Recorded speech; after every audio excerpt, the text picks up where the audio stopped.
Hello comic book guys and gals, and welcome to Comic Mag Musings. I am your host, Bill Miller.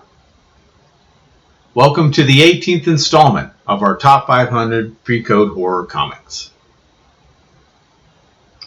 Publisher William Gaines appeared before the Senate Subcommittee on Juvenile Delinquency and vigorously defended his product and the industry. He took full responsibility for the horror genre, claiming he was the first to publish such comics. He insisted that delinquency was the result of the real environment and not fictional reading material. His defiant demeanor left the committee astonished. He had prepared a statement that read in part, "It would be just as difficult to explain the harmless thrill of a horror story to Dr. Wortham as it would be to explain the sublimity of love to a frigid old maid." Crime Suspense Stories, issue number 22, from April/May of 1954, was entered into evidence. The exchange between Gaines and Kiefover led to a front-page story in the New York Times. He was asked by Senator Estes Kiefover, a Democrat from Tennessee, if he considered in good taste the cover of his Crime Suspense Stories issue, which depicted an axe-wielding man holding aloft the severed head of a blonde woman. Mr. Gaines replied, "Yes, I do, for the cover of a horror comic." Though the committee's final report did not blame comics for crime, it recommended that the comics industry tone down its content voluntarily. Before we get to our comics, let's have a quick reminder of the criteria. The comics had to have been published prior to carrying the Comics Code Authority seal, and the title had to primarily be a horror title. Some of the eligible titles are from other genres, but they switch to a horror context for a period of time. Lastly, these are not necessarily either the most popular or the most expensive horror books. They are simply the best horror comic book covers, in my humble opinion. It was painfully difficult to rank numbers 160 to 141, but it was loads of fun. I made a series of 25 videos with 20 entries in each one, so please join me for the next 20 covers as we count down the top 500 pre-code horror comic book covers.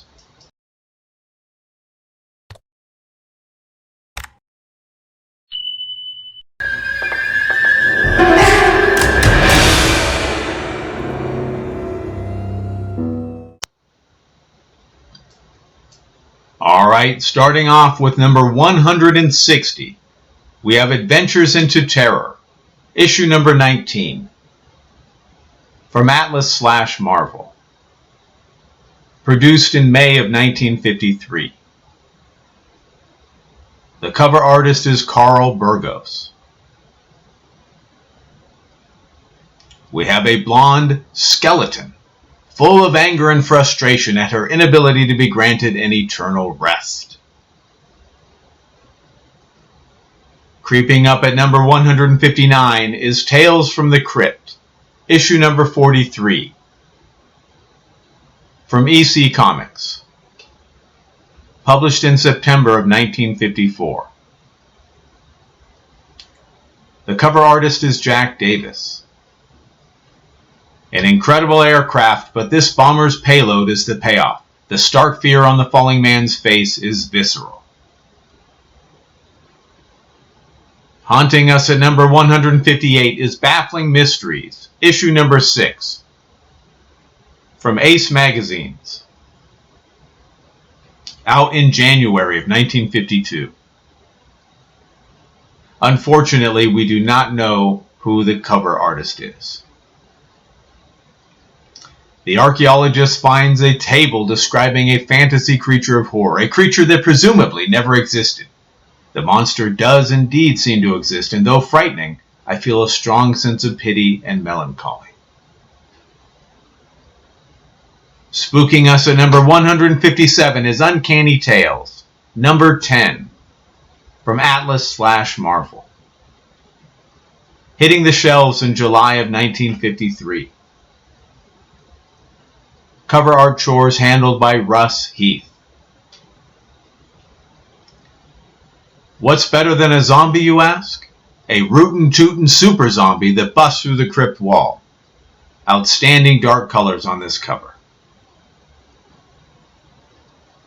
Stabbing away at number 156 is Witch's Tales, issue number 11, from Harvey. hitting the stands in June of 1952.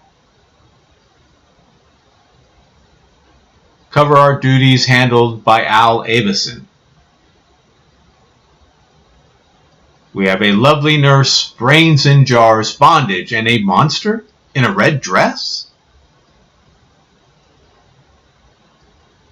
Screaming away at number 155 is Horrors of Mystery, issue number 13. From Star Publications. In circulation in June of 1953. The cover artist is L.B. Cole. There's a lot packed into this cover. A castle, a ship, a huge witch-like creature planted in a churning sea, and rich splashes and splotches of color throughout. Frightening us with number 154 is Menace, issue number 2, from Atlas/Marvel. Hitting the stands in April of 1953. The cover artist is Bill Everett. A dark graveyard hosts a man tied to a stake while his cohorts are in the clutches of shadowy robed figures. An incredibly drawn fanged skeleton slowly rises from a coffin. Fleeing into number 153 is Adventures into Terror, issue number 15, also from Atlas/Marvel. Printed in January of 1953. The cover artist is Joe Manili. Another splendid spiderweb cover with a huge creepy spider sporting 2 giant fangs. We see a jumble of skeletons still within the web, a morbid testament to the spider's deadly nature. Spiriting in at number 152 is Ghost Comics, issue number 3, from Fiction House, published at some point in 1952.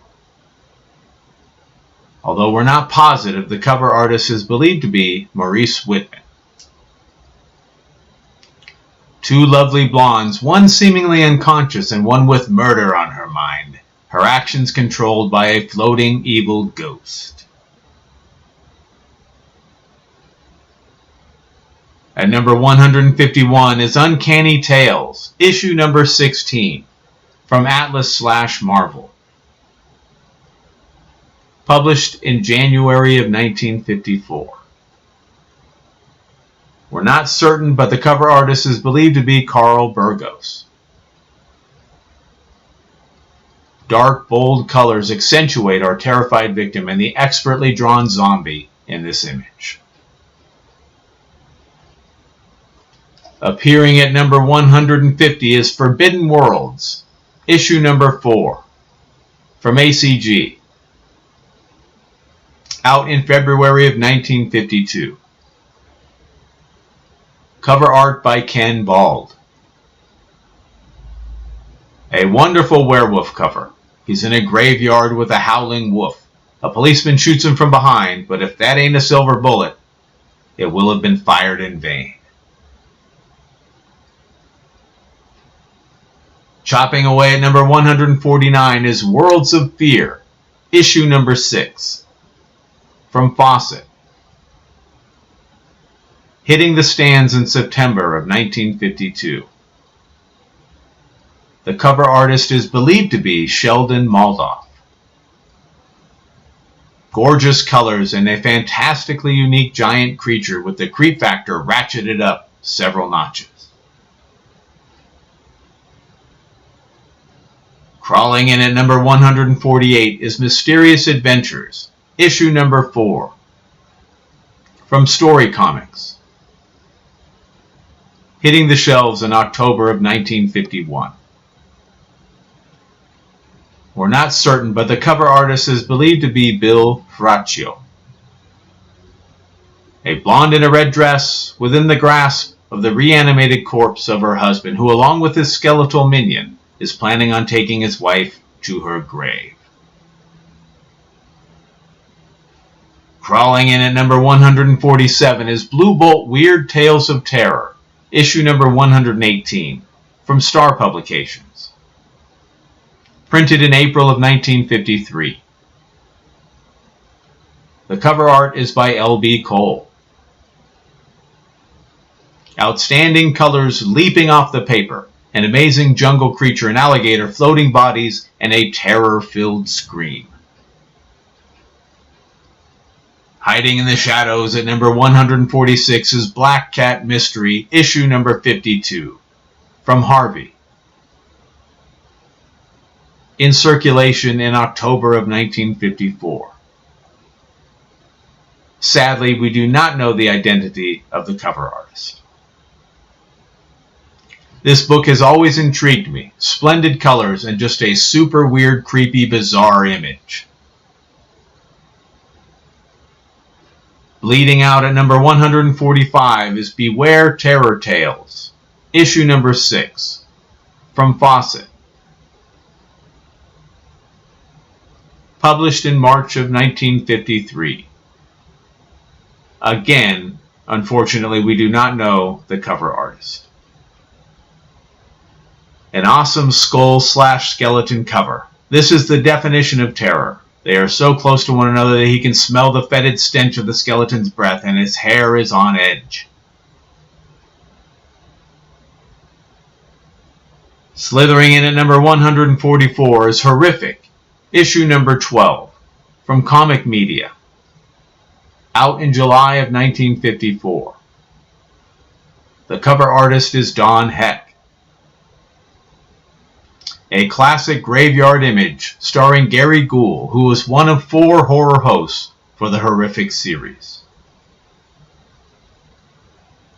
Slithering in at number 143 is Tomb of Terror, issue number 12, from Harvey. Produced in November of 1953.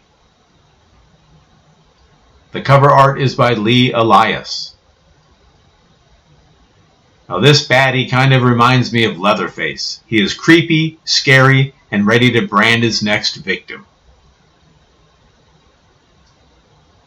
Oozing out of number 142 was Dark Mysteries, issue number 2, from Master Comics. Hitting the shelves in September of 1951. The cover artist is Wally Wood.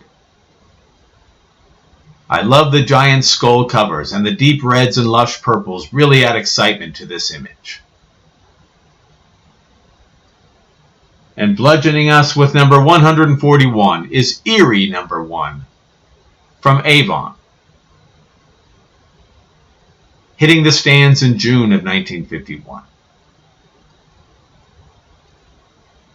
Unfortunately, we do not know the identity of the cover artist. We have a blonde in a red dress in bondage. Maybe not, but certainly in containment. This has to be one of the creepiest skeletons I've ever seen. And that will do it for numbers 160 through 141 as we count down the top 500 pre-code horror comics. I hope you enjoyed the video, and I hope you got to see some books you either haven't seen before or haven't seen in quite some time. Please leave a comment and tell me your thoughts. Do I have some ranked too high or too low? Or there's some that didn't make the list that should have? I'd love to hear your feedback, and don't forget to join me for the next installment as we count down numbers 140 through 121.